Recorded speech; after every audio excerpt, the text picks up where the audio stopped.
Web மாஸ்டரும் எடுக்கிறார் இல்லை. அதனால் நாங்கள் இணையம் வழியாகவே தொடர்ந்து கொள்வோம் இப்போதைக்கு, மறு முயற்சி பலிதமாகிற வரையில். சரி, ஆகவே இனியும் நேரத்தை தாமதிப்பதில் அர்த்தமில்லை. இப்போதிருந்து 20 நிமிடத்தில் யோகா தொடங்கலாம் என்று அறிவித்துக் கொள்ளுங்கள். அதுக்குரிய விதத்தில் நாங்கள் முடித்து கொள்வோம். சரிதானோ? சரி, நன்றி. உற்சாக வணக்கம் எல்லோருக்கும். மீண்டும் ஒரு முறை தடங்களுக்கு வருந்தவில்லை, அது இயல்பு, அதுதான் தொழில்நுட்பம். ஆகவே தொடர்வோம். இப்போது பெற்றோர் தெய்வம் ரஜினி அவர்களும் கூடவே இணைந்து படித்தளித்து இன்றைய பெற்றோருடைய நினைவுகளை உயிரூட்ட காத்திருக்கும் எல்லோரையும் வரவேற்றுக் கொண்டு தொடர்வோம். வணக்கம். இனிய உற்சாகமான வணக்கம் எல்லாருக்கும். நீங்கள் பார்த்தும் கேட்டும் கொண்டிருப்பது ஃபர்ஸ்டோடைய பாமகம் டிவி. நீங்கள் பார்க்க இருப்பது பெற்றோரை தெய்வம். இன்று 9/2/2025 திருவள்ளுவர் ஆண்டு 2056 தை 27ஆம் நாள். சமூக ஒருங்கிசைவை வலியுறுத்தும் ஆண்டு 2025. தமிழ் மண்வள கலைகள் ஊக்குவிப்பும் சிறப்பு மாதமான பிப்ரவரி மாதத்தில் நேரலையில் இணைந்திருக்கிறோம். இது பாமகம் டிவி. இன்றைய குரல்: பெருமை உடையவர் ஆற்றுவர், ஆற்றின் அருமை உடைய செயல் என்ற குரலுடனும் இன்றைய பழமொழி பந்திக்கில்லாத வாழைக்காய் பந்தலிலே கட்டி தொங்குகிறது என்ற பழமொழியுடன் உங்களுடன் இணைய வருகிறது பெற்றோரை தெய்வம். பெற்றோரை தெய்வத்துடன் இணைந்து சிறப்பித்திருக்கின்ற அனைவரையும் உற்சாகமாய் வரவேற்றபடி என்னுடன் சேர்ந்து வாசிக்க காத்திருக்கும் ஆதிவரவர்களுக்கும் நகுலுக்கும் வரவேற்பை கொடுத்து ஆர்வமாய் அழைத்தபடி இன்றைய பெற்றோரை தெய்வத்திற்கான தலைப்பு: சிறுவயது பருவங்களில் வீட்டில் எனது அல்லது வீட்டாரின் வாசிப்பு பழக்கங்கள். பத்திரிகை, பேப்பர், பொழுதுபோக்கு புத்தகங்கள் எப்படி கிடைக்கும், எப்படி அது அஞ்சலோடும் என்ற கேள்வியுடன் பெற்றோருடன் வாழ்ந்த காலங்களோடாக அவர்களை நன்றியோடு உயிரூட்டுவோம் என்பதுதான் இன்றைய தலைப்பு. பலர் இணைந்து சிறப்பித்திருக்கிறீர்கள். முதலாவதாக இணைந்து சிறப்பிக்கிறார் சாமிய திரையரங்கன் அவர்களுடைய வரிகளை வாசிப்பதற்காக நகல் திரையரங்கன். உற்சாகமான வணக்கம் நகல், வாங்கோ. வணக்கம். இன்னைக்கு அம்மா என்னுடைய அம்மாவுடைய பெற்றோரை தெய்வம் வாசிப்போம். நீங்க தயாராக இல்லையோ நகுல்? ஓ சரி. வணக்கம் வணக்கம் தர்ஷி, வணக்கம் இருக்கிறது, வணக்கம் இணைந்திருக்கிற உறவுகளுக்கு. என்ன நீண்டதாக இருக்குதா? இனிய காலை வணக்கம். பெற்றோரை தெய்வம்.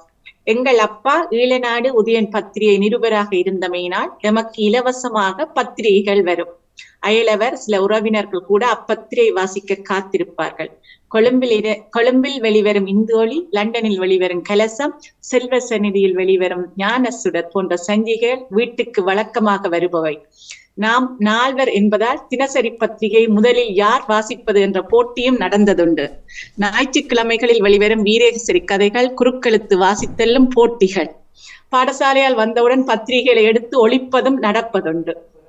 பள்ளியில் படிக்கும் காலத்தில் காலை நேர பிரார்த்தனையில் அன்றைய பத்திரிகை செய்திகளை எல்லோர் முன்னிலையும் வாசிப்பவர்களில் நானும் ஒருவர். 10ஆம் 11ஆம் ஆண்டு படிக்கும் காலத்தில் எழுத்தாளர் ரமணிச்சந்திரன், லக்ஷ்மி, மு வரதராசன் போன்றோர் எழுதிய கதைகளை அப்பாவுக்கு தெரியாமல் ஒழித்து வாசித்த காலங்களும் எம் நினைவில். நன்றி. மிக்க நன்றி. உங்களுடைய வரிகளை நீங்களே வாசித்து மிக சிறப்பு. நகுல், அடுத்த பெருசா இருந்தா என்ன, சின்னதா இருந்தா என்ன, நீங்கள் எல்லாம் வாசிக்க வேணும் என்று கேட்டுக்கொண்டு உற்சாகபடி சிறிய வரிகளில் ஒன்று இடுங்கள் நகுல். அடுத்த வரி உங்களுக்கு சரியா இருக்கும் என்றால் தாருங்கள். அது என்ன தாமலரண்டியுடைய தாருங்க. இப்போ அடுத்ததாக இணைகிறார் செல்வி நித்யானந்தன் அவர்கள். எங்கள் வீட்டில் வாசிப்பு பழக்கம் ஐயா அம்மா இருவரிடம் இருந்தது. ஐயா ஆங்கில பத்திரிகை வாசிப்பார், அம்மா தமிழ் பத்திரிகை வாசிப்பார். சிரித்திரன், வீரகேசரி, உதயன் இந்தியாவிலிருந்து வரும் புத்தகம் வாசிப்பார். எனது சகோதரிகளும் வாசிப்பதுண்டு. எனக்கு அதிகமாக துப்பறியும் நாவல் பிடிக்கும். பட்லி, ஜமீலா, ஐமீலான் இருக்கிறது, நான் ஜமீலாவா தெரியாது, போன்ற புத்தகம் வாசித்ததுண்டு. என் மகன் நிறையவே வாசிப்பதுண்டு. ஆங்கிலம், டச்சு புத்தகம் வாசிப்பார். அவரது அறையில் நிறையவே அடுக்கி அழகாக வைத்துள்ளார். என் அம்மாவுக்காக வீட்டிலே பத்திரிகை காலையில் இறக்கும் வரை கண்ணாடி போடாமலேயே வாசித்தார் என்பதே உண்மை என்று எழுதி சிறப்பித்திருக்கிறார். அழகான மகனின் புத்தக அலுமாரியையும் படம் பிடித்து இணைத்திருக்கிறார் செல்வி நித்யானந்தன் அவர்கள். அவரிடமிருந்து ஒரு கேள்வி, அது ஐதீலா என்னது ஐமீலா அல்லது ஜமீலாவா என்ற கேள்வியுடன் கேட்டபடி அவரிடமும் இணைந்திருந்தவர் செல்வி நித்யானந்தன் அவர்கள். அடுத்ததாக தாமலர் கல்விராஜன் அவர்களுடைய வரிகளை நகல். அடுத்ததாக தாமலர் கல்விராஜன் அவர்கள் பெற்றோரை தெய்வம் வரிகள். எங்க வீட்டில் அம்மா ஐயா இருவரும் பத்திரிகை வாசிக்கும் பழக்கம் உண்டு. வீரகேசரி சிரித்திரன் எடுக்கும் பழக்கம் உண்டு. நாங்க ஐவரும் வாசிப்போம். உரத்து வாசிக்கும் படி ஐயா கூறுவர். நான் உரத்து வாசிப்பேன், கேட்டு மகிழ்வர். அதிகமாக பத்திரிகை வாசிப்பது அந்த நாட்களில் விருப்பம். கதை புத்தகம் ஒழித்து வாசித்த நாட்களும் உண்டு. தாமலர் கல்விராஜன் அவர்கள். மிக்க நன்றி நகுல். இப்போ தமிழன் நிக்கிறார், கேட்டுக்கொண்டிருக்கிறார். ஆனால் சந்தோஷம். நன்றி நகுல். கேட்ட உடனே என்ன சொல்லி இருந்தீங்க மாமா? இதை சொல்லியிருக்க சொல்லுங்க. இல்ல அவரை வாசிக்க சொல்லி இருக்கலாம். நகுலுக்கு சின்ன வழியா இருக்குமே என்று சொல்லிட்டு கொடுத்துட்டு. ஆனால் தமிழன் நீங்க தியானடேசன் அவர்களுடையது வாசிக்கல. இல்ல தர்ஜினி, எனக்கு திருப்பி எடுத்து வாசிக்கிறீங்க, நீங்கள் வாசிப்போம். நன்றி. அடுத்ததாக இணைகிறார் ஜியா நடேசன் அவர்கள். பெற்றோரை தெய்வம். எனது அப்பா ஈழநாடு வீரகேசரி கத்தோலிக்க பத்திரிகை பாதுகாவலர் என பத்திரிகை எடுப்பார். பாதுகாவலர் மாதம் ஒரு பத்திரிகை தபாலில் வரும். நான் அதற்கு கவிதை போட்டி நிகழ்ச்சி செய்து அனுப்பியதுண்டு. மற்றும் ஈழநாடு வீரகேசரி காலை 10 மணிக்கு லோஞ்சில் வருவதுண்டு. செல்லத்துறை கடை முதலாளி எடுத்து விநியோகம் செய்தவர்.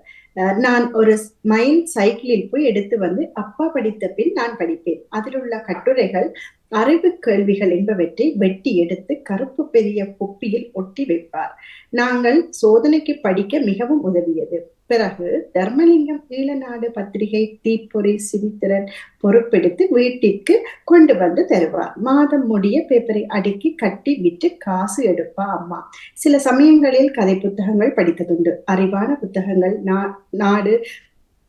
நாடு அறையில் சின்ன அலுமாரியில் அடுக்கி வைத்திருக்கும். எடுத்து படிப்போம். அப்பா பத்திரிகை படித்த பின் நெஞ்சிலே வைத்து சாயந்தர கதிரையில் உறங்கி விடுவார். அதன் பின் எல்லோரும் சண்டை பிடித்து பத்திரிகை படிப்போம். கதை புத்தகங்களை இடைக்கிடை வாசிப்பதுண்டு என்று உண்மையை சொல்லி எழுதியிருக்கிறார் தியா நடேசன் அவர்கள். கதை புத்தகம் வாசித்ததில்லை, இடைக்கிடை வாசித்திருக்கிறார்கள். மிக்க நன்றி தியா நடேசன் அவர்களுக்கு. அடுத்ததாக சிவதர்ஷினி ராகவன் அவர்கள் இணைகிறார். வரிகளை எங்கே பாமகர் வாசிப்பார் நினைக்கிறேன்.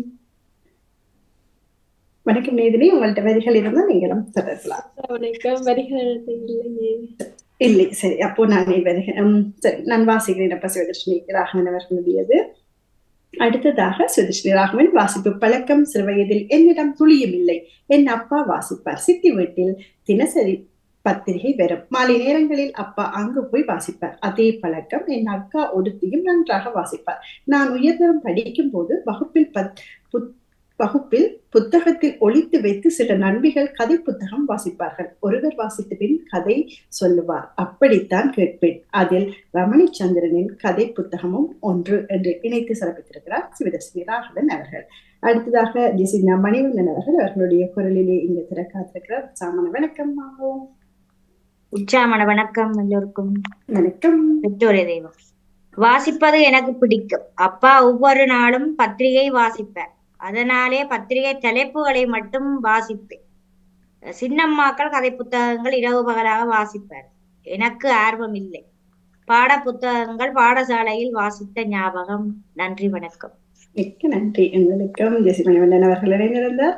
அடுத்ததாக ராஜினி அல்போன்ஸ் அவர்கள் இணைந்திருக்கிறார். பெற்றோரை தெய்வம். எங்கள் வீட்டில் வாசிப்பு பழக்கம் உண்டு. பாதுகாவலன் பத்திரிகை தான் வருவது. அதை மட்டும் தான் அம்மா வாசிப்பது. அப்பாவோ அனைத்து பத்திரிகைகளையும் வாசிப்பார். கொழும்பில் இருந்து வந்தால் ஈழநாடு வீரகேசரி பத்திரிகைகள் வரும்.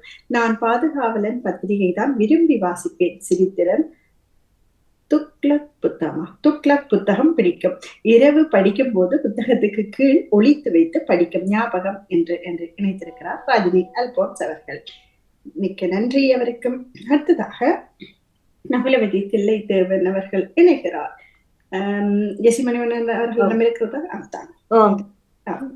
நகுலவதி தில்லை தேவன் அவர்கள். சின்ன வயதில் பேப்பரில் படங்கள் வெட்டி சேர்த்தேன். பின்னர் அப்பா கேட்பார், இது யார் வெட்டியது என்று. அதன் பின்பு நான் வெட்டுவதில்லை. அம்புலி மாமா புத்தகம் படிப்பது, ஈழநாடு பத்திரிகை தலையங்கம் படிப்பேன். அம்மா நிலையங்கள் படிப்பேன், கொஞ்சமாக படிப்பேன். லைப்ரரி நூல் நிலையம் கூட்டும் நேரத்தில் சென்று வாங்கி வந்து மறுநாள் காலை 9 மணிக்கு கொடுத்து விடுவது வழக்கம். பாடசாலையில் கதை புத்தகம் மாறி மாறி வாங்கி வாசிப்பது வழக்கம். அக்கா வாசித்து கதை சொல்ல கேட்பது வழக்கம். ஞாபகம் வருதே இப்போதும். நன்றி. நகுலாவதி தில்லைத்தேவன் அவர்கள். மிக்க நன்றி. அடுத்ததாக இணைகிறவர் ராதிகா அங்கரன் அவர்கள். சிறு வயதில் பத்திரிகை வாசிப்பது குறைவு, ஆனால் நன்றாக கதை புத்தகம் வாசிப்பேன். அப்பா கடைக்கு பத்திரிகை கொண்டு வந்தால் வாசிப்போம். பள்ளிக்கூடத்தில் நண்பர்கள் சொல்லும் செய்திகள், தகவல்களை கேட்போம் என்று இணைத்து சிறப்பித்திருக்கிறார் ராதிகா அங்கரன் அவர்கள். அடுத்ததாக ராணி சம்பந்தர் அவர்களுடைய வரிகளை எங்கே அபி வாசிக்க காத்திருக்கிறார். நன்றி. அடுத்ததாக ராணி சம்பந்தர் அவர்கள் ஜெர்மனியில் இருந்து. பெற்றோரே தெய்வம். எங்கள் வீட்டில் அம்மா அப்பா வீரகேசரி பத்திரிகை வாசிப்பார். அப்பாவிற்கு அக்காமார் அல்லது நான் வீரகேசரி முழு பக்கமும் வாசித்து காட்ட வேண்டும். ஒவ்வொரு நாளும் வீரகேசரி பத்திரிகை வாங்கி தருவார். மாலை 6 மணிக்கு பின் வாசிப்பது வழக்கமாக இருந்தது. நான் நிறைய கதை புத்தகங்கள் வாசிப்பது உண்டு. பொன்னியின் செல்வன், மாலைமதி, ரமணிச்சந்திரன் என்று தேடி தேடி வாசிப்பது உண்டு. எங்கள் வீட்டு தோட்டத்தில் அருகே வசித்து வந்த ஒரு அக்கா தான் வாசித்து விட்டு எனக்கு தருவார். நிறைய புத்தகங்கள் வாசித்து அந்த கதை சொல்லி மகிழ்வோம். அம்மா நிறைய வாசித்தது போல் சொல்லி தருவார். ராணி சம்பந்தர் அவர்கள் ஜெர்மனியில் இருந்து. மிக்க நன்றி அபி உங்களுடைய வாசிப்பிற்கு. அடுத்ததாக கலைவாணி மோகன் அவர்கள் இணைகிறார். மிக்க நன்றி வாணியக்காக கேட்டிருந்தேன், தொடர்ச்சியாக எழுதுங்கன்னு சொல்லி இன்று வரிகள் இணைந்திருக்கிறார். உற்சாகமாக தொடர்ச்சியாக கேட்கிறோம், எழுதும்படி நன்றி. உற்சாகமான வணக்கம் கூறி, உங்கள் அப்பா அம்மா, எங்கள் அப்பா அம்மா மற்றும் அண்ணா மூவரும் அதிகம் பத்திரிகைகள், வீரகேசரி, சிந்தாமணி, நான் கதை புத்தகங்கள் விரும்பி வாசிப்பேன். அம்மாவுடன் சேர்ந்து பத்திரிகையில் வரும் குறுக்கெழுத்து போட்டி விரும்பி செய்வேன். இன்றும் அதில் ஆர்வம் என இணைத்திருக்கிறார் கலைவாணி மோகன் அவர்கள். அடுத்ததாக சிவாஜி ஸ்ரீதரன் அவர்கள் இணைகிறார். வரிகளை ஜெசிந்தா மணிவண்ணன் அவர்கள் தரீங்களா? சிவாஜினி ஸ்ரீதரன் அவர்கள். எனது வீட்டாரின் வாசிப்பு பழக்கம். எனது அப்பா அம்மா இடம் வாசிப்பு பழக்கம் குறைவு. காரணம், அப்பா தோட்ட, வயல்வெளி, புலம் என சென்று வீட்டு தோட்டம் என எல்லாம் பார்த்து வர பொழுது விடிந்துவிடும். அம்மாவும் வீட்டு வேலைகள், வீட்டில் செல்ல பிராணிகள் வளர்ப்பில் அவரின் பொழுதும் விழுந்துவிடும். ஆனால் இருவரும் வானொலி கேட்பதில் அலாதி பிரியம். வீட்டில் எந்த நேரமும் வானொலி வேலை செய்யும். அக்காமார் நிறைய புத்தகம் வாசிப்பார்கள், கதைகள் சொல்வார்கள், சொந்தமாக வேண்டுவார்கள் அல்லது ஆளுக்கால் பரிமாறுவது. நன்றி. சிவாஜினி ஸ்ரீதரன் அவர்கள். மிக்க நன்றி உங்களுக்கும் வாசித்தமைக்கு. அடுத்ததாக நேவிஸ் அவர்கள் இணைகிறார். நகுல் ஆப்தா. அடுத்ததாக நேவிஸ் அவர்கள். வணக்கம். பெற்றோரே தேவம். எனது இளம் வயதில் புத்தகம் வாசிக்கும் பழக்கம் அதிகமாக இருந்தது. முன் வீடு, பின் வீடு, பக்கத்து வீடு இருப்பவர்கள் எல்லோருமே புத்தக பிரியர்கள் தான். எனவே அஞ்சலோட்டம் போலவே மாறி மாறி புத்தகங்களை பரிமாறிக் கொள்வோம். இரவாக படித்து ஞாபகங்கள் இன்றும் வாசிக்கும் பழக்கம் உண்டு. நினைவூட்டலுக்கு நன்றி. அவர்கள். நன்றி நகுல், உங்களுடைய வாசிப்புக்கு. நிறைவாக நீதினி, உங்களிடம் வரிகள் கிடைத்திருக்கிறதா நினைக்கிறேன். சர்வேஸ்வரி அவர்களுடைய வரிகள். எல்லோருக்கும் வணக்கம். இது சிவரூபன் சரஸ்வதி அவர்களின் வரிகள். ஆஹா நல்ல விடயம் தலைமையை. சிறுவயதில் எனது தாயார் பழமை வாய்ந்த வரலாற்று நூல்கள் வாசிப்பது வழக்கம். அதனை படித்து எமக்கு கதை சொல்வார். தாயின் கதைகளை கேட்டு ஆர்வம் பின்பு அம்புலி மாமா மாதம் எடுத்து வாசிக்கவும் அறிவு சார்ந்த குட்டி கதை புத்தகங்களை வேண்டி தருவதில் ஊக்கம் கொண்டவர். அவர்கள் வழிநடத்தல் தான் இன்று நாம் தமிழை வளர்க்கும் நிலைக்கும் எழுத்தாற்றலுக்கும் எமக்கு கிடைத்த வரம். இந்த வரம் தாயினும் தெய்வத்தால் இணைந்தது என்னும் போது எவ்வளவு மகிழ்வு. பத்திரிகைகளும் ஞாயிற்றுக்கிழமையில் தவறாது எடுத்து தருவார். அந்த நாட்கள் இன்று இல்லை, ஆனால் மறவாமல் இருக்கின்றோம். ஞாபகப்படுத்துவதில் நான் பெருமை கொள்கின்றேன். வணக்கம். சிவரூப சர்வஸ்வரி அவர்கள் வரிகள். மிக்க நன்றி. எல்லோருடையும் வாசித்து விட்டேன். என்று கேட்டுக்கொண்டிருந்த எங்களுக்குள்ளான ஒரு கேள்வி, இந்த வரியினை எழுதியிருந்தவர் ஜார். வடிவாக்கிலும் ஒரு முறை வாசிப்பேன். அம்மாவுடன் சேர்ந்து பத்திரிகையில் வரும் குறுக்கெழுத்து போட்டி விரும்பி செய்வேன் என்று எழுதியிருந்தவர் ஜார்.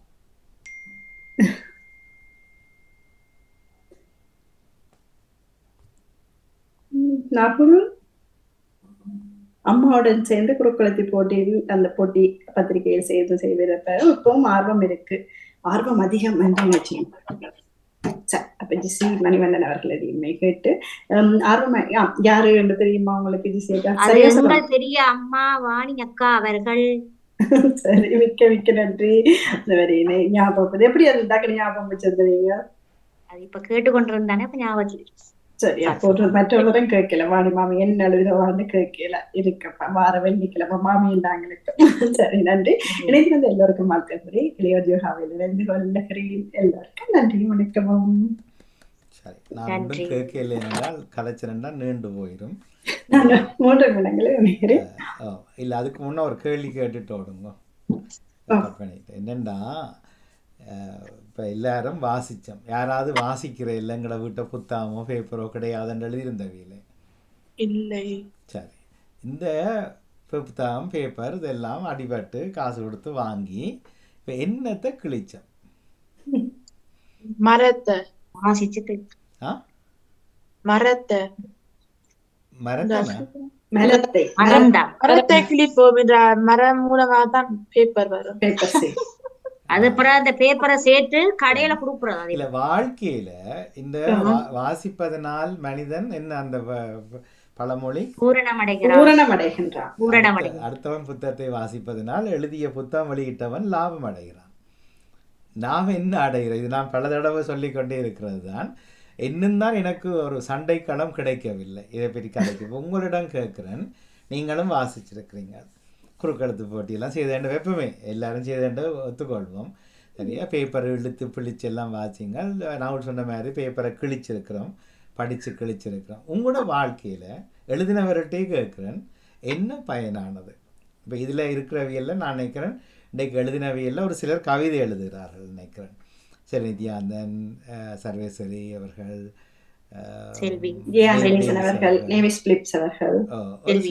பலர் அது கூட எழுதுவதில்லை.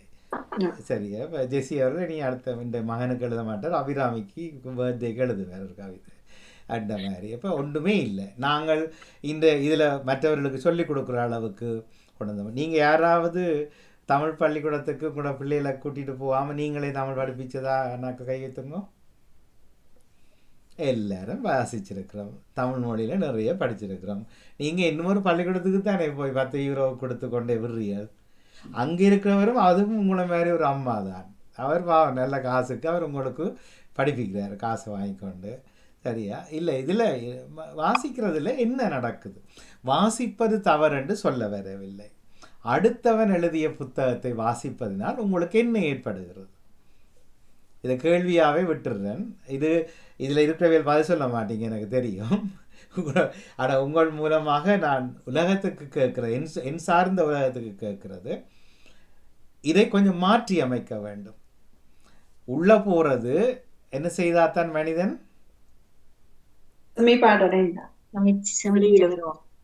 உள்ள போறது, வெளியில் வந்தால்தான் ஆரோக்கியம்.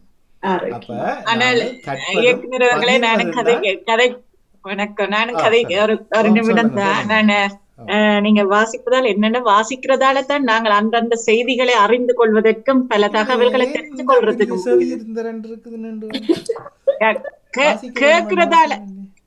கேட்கறதால எல்லாருக்கும் அது போய் சேரும். ஒவ்வொரு ஆளுக்கு வாசிச்சாலு, ஒரு ஆளுக்கு கேட்டாலு, ஒவ்வொரு ஆளுக்கு ஒவ்வொரு தன்மைகள் இருக்குது. வாசிக்கிறதால செய்தி எனக்கு வருது, ஒத்துக்கொள்றேன். அது எங்க வெளியில போகுது?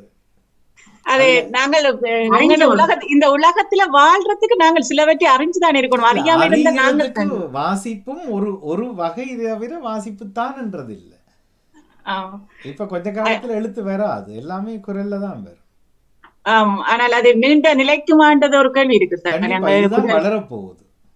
வளரப்போகுது சரி, ஆனால் எவ்வளவு காலத்துக்கு? நாங்க இப்ப இதை டக்கண்டு கிளிப் ரெக்கார்ட் பண்ணிட்டு நாங்கள் பட்டு தூசண வார்த்தையில நீங்கள் கதைக்கிற மாதிரி இப்ப உடனே அடுத்த ஆமாம் 15 இப்ப நிமிஷத்துல வீடியோ ஆமா இப்ப செய்து வந்து கொண்டிருக்கிறா பாரு. ஆனால் அவை நிலைக்குமான்றது தானே கேள்வி. அதை அது இல்ல, நிலைபெறாது. அதுதான் வளர்ச்சி அடைய போகுது. இவ்வளவு வளர்ச்சி பின்னோக்கி அடையும், ஆனால் நீண்ட காலம் நிலைக்குமா அந்த ஒரு இல்ல, வரலாற்று நீங்க எங்க கேட்கிறதே தவறு. உலகத்துல கண்டுபிடிக்கப்பட்ட கண்டுபிடிப்புகள் கடந்த 100 வருஷமா எது நிலைக்காம போனது ஒன்று கூட இன்றைக்கு இல்ல. 3 மாதம் எடுத்து இல்ல, அது இப்ப ஒரு குறிப்பிட்ட காலத்துக்கு இருக்கும் இயக்குனர் அவர்களே, குறிப்பிட்ட காலத்துக்கு இருக்கும். ஆனால் நான் கேட்கிற 100 வருடத்துக்கு உள்ள கண்டுபிடிக்கப்பட்ட இப்படிப்பட்ட மாற்றங்கள் எது அழிஞ்சு போச்சுன்னு ஒன்றை கொண்டு வந்து சொல்லுங்க எனக்கு. நினைக்கிறேன் இந்த இணையங்கள் மூலம் நாங்கள் பார்க்கிற செய்திகள் அது இணையமாக இருக்கும் வரையும் மின்சாரம் இருக்கும் வரையும் தான் இருக்கும். மின்சாரம் இல்லாட்டி இணைய வளர்ச்சியில் தேவைப்படாதுன்றாங்க. இணையத்தின் ஊடாகத்தான் மின்சாரம் இல்ல, தேவையில்லை உலகத்துல. அது எல்லா இடமும் இப்போது சாத்தியம். இப்ப சில இடங்கள்ல அது கவரேஜ் இல்லாத இடங்கள்ல சாத்தியம் இல்லை. இதுக்கு நீங்க இன்னொரு பதில் தர வேணும். நான் 3ஆம் தடவை கேட்கிறேன். கடந்த 100 ஆண்டுகள்ல கண்டுபிடிக்கப்பட்ட விஞ்ஞான கண்டுபிடிப்பு தொழில்நுட்பங்கள் எது அழிஞ்சு போச்சுன்றத ஒன்றை சொல்லணும். நீங்க அழியல, ஆனா வளர்ச்சி வளர்ச்சி தான் இன்றைக்கு நுண்ணறிவு, செயற்கை நுண்ணறிவு இதனுடைய வளர்ச்சி தான். இது இன்னும் பன்மடங்கு அதிகரிக்குமே தவிர ஒரு காலமும் அது குறைய போறது என்னண்டு இல்லை. நீங்கள் அது இப்போ இல்லை, 3 மாதம் எடுத்து இன்னும் இதை போல பேசுபவர்களோடு கூட்டிணைந்து நிறைய தேடல் செய்து ஆராய்ச்சி செய்துட்டு கொண்டு வாங்க பாருங்க. இது அழிஞ்சு போச்சு, இது அழியாது.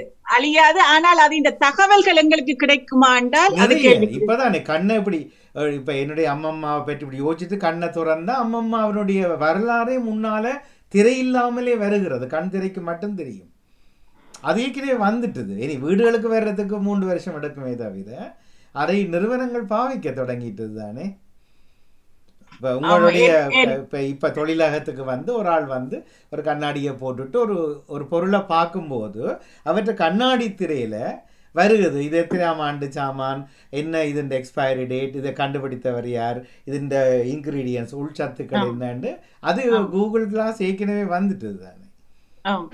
இதெல்லாம் நாங்கள் இதை போட்டி போட்டுக்கொண்டு நானும் கண்டுபிடிப்பாளரா மாறாத வரைக்கும் தான் எனக்கு என்னுடைய காலத்துல கஷ்டப்பட போறேன்.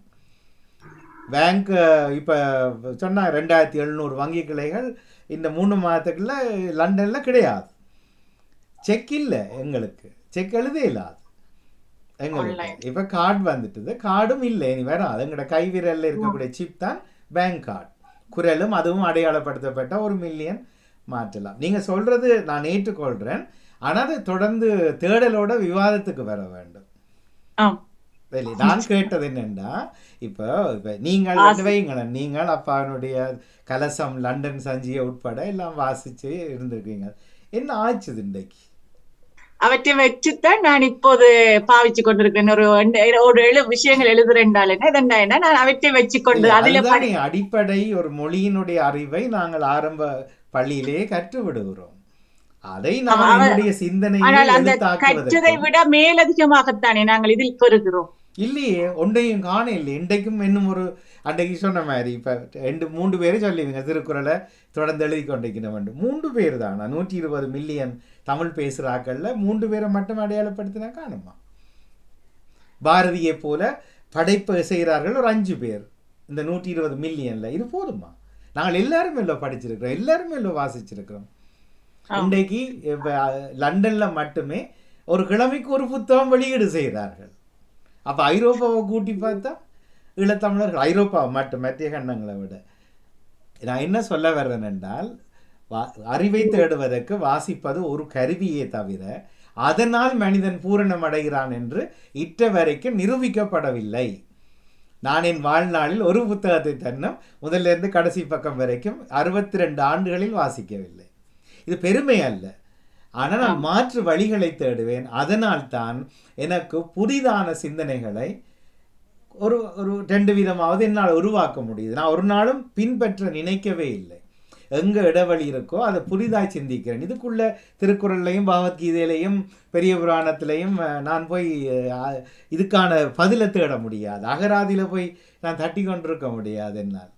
அப்ப என்னுடைய புதிய சிந்தனைகள் மறுமலர்ச்சி, இவங்கள் வாழ்க்கை வளர்ச்சிக்கும் தேவை என்றால் இன்னும் ஒருவன் படிப்பதை வாசியுங்க.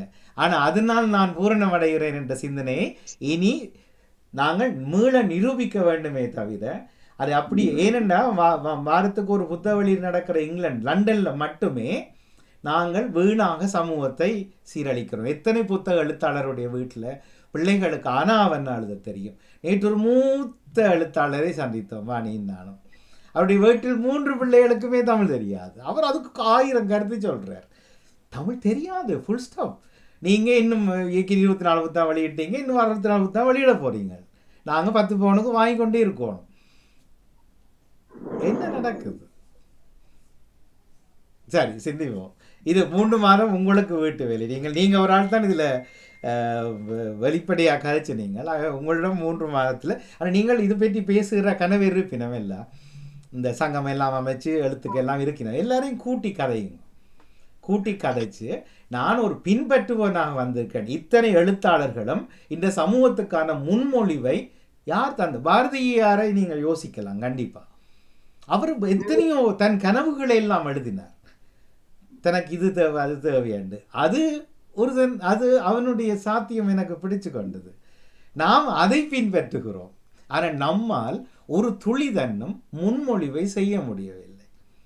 இப்போ நேற்றையான் இளையோருடைய ஆக்கத்தலைப்பு வாசிச்ச நீங்களே சாந்தினி அவர்கள் கையடையாளம் போட்டு விட்டேன். அப்படி ஆகே எத்தனை பேர்? அது ஒரு செய்தியில் நான் கேட்டேன், நான் வாசிக்கவில்லை. கேட்டதை நம்பவும் இல்லை. ஆனால் எனக்கு தேவை என்னன்னு சொன்னால், எங்கள் எல்லோருடைய பிள்ளைகளும் இதுக்குள் ஆளாகி இருக்கிறோம். அப்போ இன்றைக்கு ஒரு விளைவு தெரிவிக்கப்பட்டுட்டது. இங்கிலாந்தினுடைய சுகாதார அமைச்சு தெரிவிச்சிட்டது. இது ஆகக்கூடின உயிர்கொல்லியாக மாறுகிறது. உயிரெண்டா இருக்கும்போது கொல்லப்படுகிறார்கள், இறப்பதில்லை. அவர்கள் மனநோயாளிகள் ஆக்கப்படுகிறார்கள். அதுக்கு மாற்று சிந்தனை வருமே தவிர கண்டிப்பாக ஏஐ ஊடாக செய்ய போகிற இந்த ஸ்க்ரீன் பிளேயை அவர்கள் மாற்ற மாட்டார்கள். அது இன்னும் வளர்ச்சி அடைய போகிறது. அப்போ என்ன செய்யணும்னா அந்த வளர்ச்சி அடைய வைத்து, இப்போ உங்களை சொன்னேன், உங்களோட படத்தை காட்டி நான் ஒரு தேச விரோத சொற்பொழிவை ஆற்றுகிறார் சாந்தினி என்று டைட்டில் போடலாம். ஆனால் என்னுடைய கண்டுபிடிப்பு என்னென்றால், என்னுடைய முகத்தில் ஏதாவது ஒரு அசைவோ என் குரலிலுடைய தொனிப்போ எங்கே கண்டாலும் உடனே பிளாக் பண்ணுறதுக்கான ஆப்பை நான் கண்டுபிடிக்க வேணும். அது கண்டுபிடிப்பார்கள். நாங்கள் அதை காசு கொடுத்து வாங்குவோம். அதை வச்சு போட்டு வச்சுருந்தா என்னுடைய சாயலில் யாருமே வீடியோ செய்ய முடியாது. காப்பிரைட் மியூசிக் மாதிரி ஒரு சினிமா பாட்டை நீங்கள் எழுத்தில் எழுதி போட்டு பப்ளிஷ் பண்ணினா பிளாக் பண்ணுது. நீங்கள் அதை திருப்பி பாடினால், உங்கள் குரலில் இசை இல்லாமல் பாடினால் பிளாக். எப்படி? அப்படித்தான் இந்த தொழில்நுட்பம் விஞ்ஞானம் வளருமே தவிர அதில் அறிவு தேர்ச்சி எனக்கு வர வேண்டும். எவனோ எழுதின புத்தகத்திலிருந்து அதை படிக்க முடியாது. கடந்த வாரம் அந்த சீப் என்கிற ஒரு ஆப்பை பற்றி, உலகத்தை உலுக்குற புதிய செயற்கை நுண்ணறிவை பற்றி தான் போன வாரம் ஆக்கம் எழுதியிருந்தார்கள். நேரம் போறவில்லை, என்னால் அது நீடிக்க முடியவில்லை. ஆனால் அதை இன்னும் ஒருத்தர் மிஞ்சுவார். கண்டிப்பாக அதுக்கு அடுத்த கட்டத்துக்கு போவார்கள். சரியா? இல்லை. புத்தகம் வெளியிடுபவர்கள் கவனத்தில் கொள்ள வேண்டும். நீங்கள் மறுபதிப்பு செய்கிறீர்கள் என்றால் தயவு செய்து சமூகத்துக்கு சொல்லாதீர்கள். அது நீங்கள் எடுத்துட்டு உங்களோட ரங்குப்பட்டிக்குள்ளேயே வெளியிட்ட வைத்துக் கொள்ளுங்கள். இது நான் பகிரங்கமாக சொல்கிறேன். எனக்கு இதுக்கான விவாத களங்கள் எனக்கு தேவை. ஃப்ளைட் எடுத்து வருவேன், எங்கேண்டாலும் இறங்கி கதைப்பேன். ஏனென்றால் சமூகம் படிப்படியாக, தமிழ் சமூகம் ஐரோப்பாவில் இப்படித்தான் போவதே தவிர ஒன்றும் மாற்றமடையாட்டி கூட பரவாயில்லை. அந்த எண்ணத்தில் வைத்து தான் நான் இதை சாடுகிறேன். மாற்றம் வேணும். நன்றி சாந்தி அவர்களே. தொடர்போம். சரி, அவை வாசிப்பதனால் மனிதன் புத்தகம் வெளியிடுபவர்கள் தான் லாபம் அடைகிறார்கள். அவர்களும் பாவம் 200 புத்தகத்தை அடிச்சுட்டு 15 புத்தகத்தை வெளியீட்டு விழாவில் விற்று போட்டு மிச்சம் எல்லாத்தையும் ரங்குப்பட்டிகள் தான் வைத்திருக்கிறார்கள். இது சமூகத்துக்கு வளர்ச்சி அல்ல என்று கூறி பெற்றோர் தெய்வத்தை முடித்து வைக்கிறேன். சரி, வீட்டில் எல்லாருமே ஏதோ ஒரு வாசிப்பு பழக்கம் குறைவெண்டாலும் வச்சிருக்கோம். இந்த ரேடியோ என்ன கேட்குறீங்கன்றது தலைப்பாக்கி இருக்கிறோமோ முன்பு பாட்டு காய்ச்சி நாங்கள் வீட்டை இன்னும் கூட சத்தம் கேட்கும். கனவிரளியின் காலையில் பக்தி பாட்டு எல்லாம் போகும்ண்டு இப்போ ரேடியோ கேட்குற. அந்த காலத்தில் ஒரு இலங்கை ஒலிபரப்பு கூட்டு தாபனம், அதுக்கு முதல்ல இலங்கை வானொலி ரேடியோ ஸ்லோன், பிறகு